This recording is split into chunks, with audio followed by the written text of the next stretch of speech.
بسم اللہ الرحمن الرحیم۔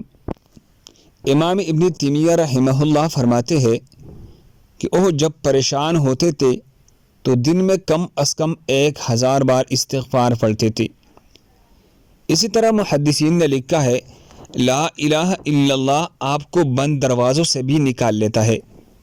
امام احمد ابن حنبل رحمہ اللہ کو لا حول ولا قوت الا باللہ کھینچ کر، بلکہ آپ کہتے ہیں گھسیٹ کر کسی کے گھر لے گیا۔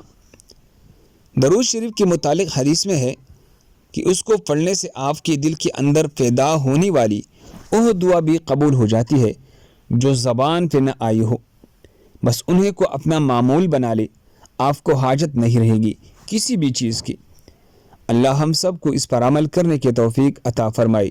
دوسرے مسلمانوں کے فائدے کے لیے آگے ضرور شیئر کرے۔ جزاک اللہ خیر۔